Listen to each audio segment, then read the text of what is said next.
The future of the Philippines is rooted in its soil. When a forest falls, it is not just trees that disappear. It is protection from floods, it is food on the table, it is culture, livelihood, and identity.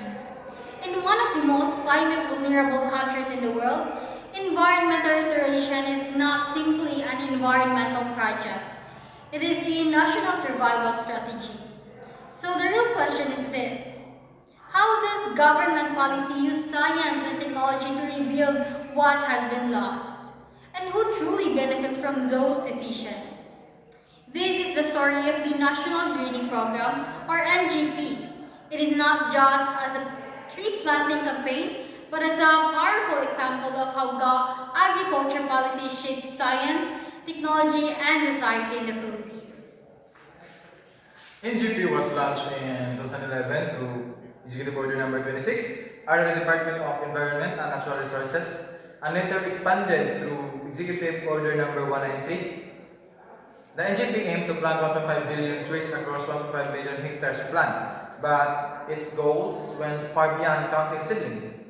It sought to reduce poverty, improve food security, rehabilitate degraded watersheds, restore biodiversity, and mitigate climate change through carbon sequestration.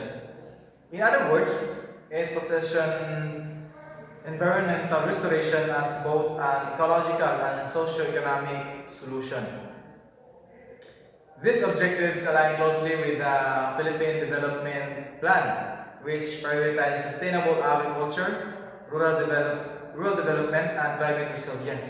They also reflect the long-term national vision of Pagtanaw 2050, which imagine a science-driven and resilient Philippines capable of securing food, water, and environmental stability for future generations.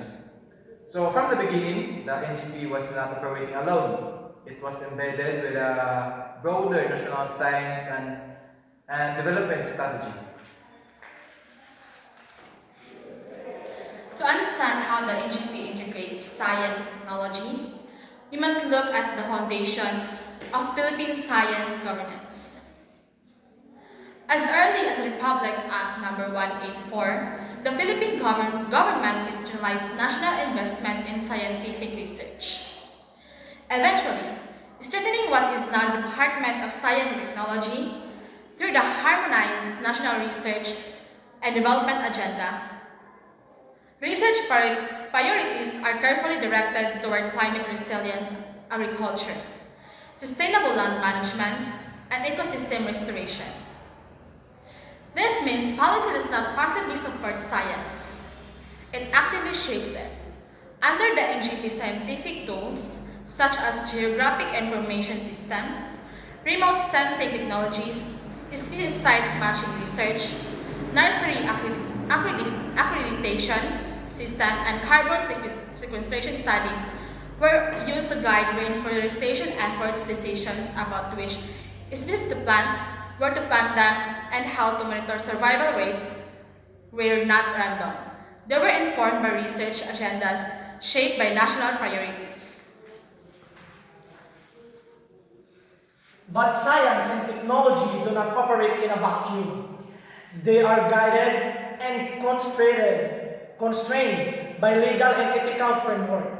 Republic Act number 8792 legitimizes electronic transactions and digital platforms, enabling modern monitoring system and digital reporting in environmental programs.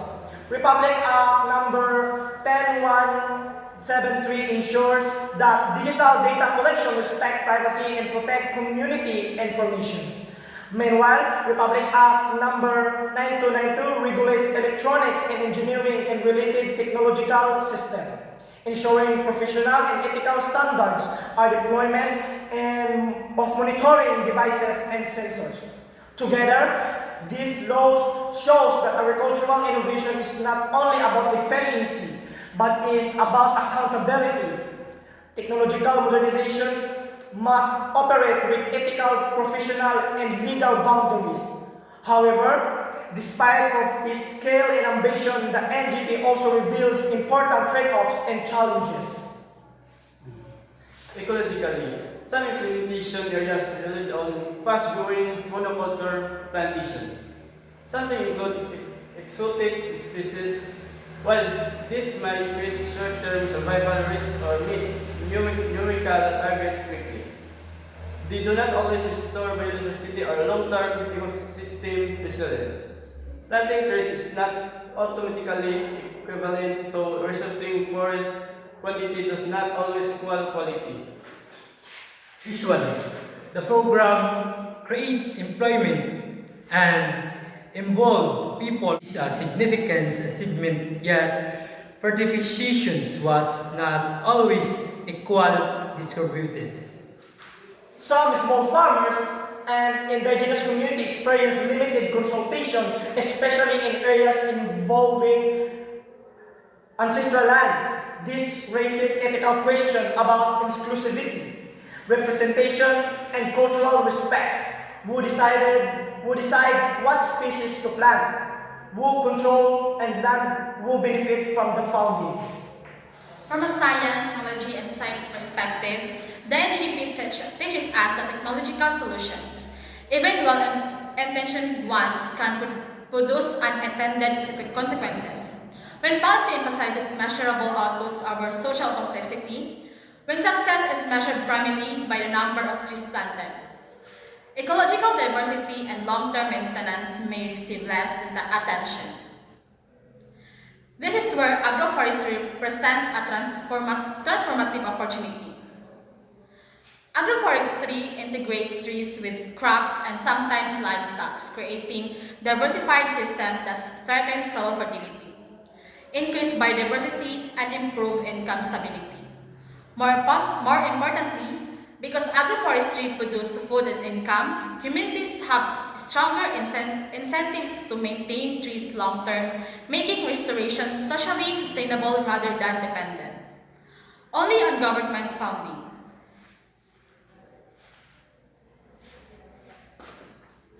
Instead of viewing trees separate from agriculture, agroforestry connects environmental restoration directly with livelihood security. This approach supports the Philippine Development Plan's goals of poverty reduction and food security, while also advancing the harmonized national R&D agendas emphasis on climate resilience.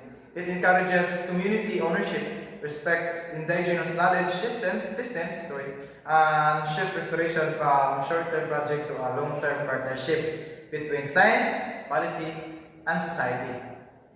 The National Greening Program teaches us something far greater than how to plant trees.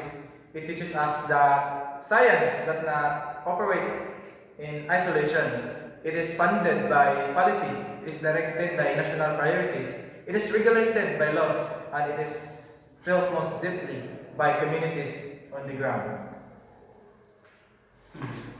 From Republic Act 184 to the Philippine Development Plans, from HNRDE research properties to Pagtanaw 2050's long-term vision, we see that agriculture, science, and technology in the Philippines are never neutral. They are shaped by choices, political choices, economic choices, ethical choices. The NNGP expanded forest restoration. It mobilized science. It generated employment, but it also revealed trade-offs between speed and sustainability, between numerical targets and ecological quality, between policy ambitions and community participations. And this is the deeper STS insight. Development is not just about innovation. It is about inclusion. It is about responsibility. It is about ensuring that progress does not leave the most vulnerable behind. Because this is the end, the true measure of success is not how many trees we plant, but whether our policies grow justice, resilience, and dignity alongside them. The future of Philippine agriculture and environmental governance depends not only on better technology, but on wiser, more ethical, and more inclusive decisions. And this is the lesson the National Greening Program leaves us with. Thank you.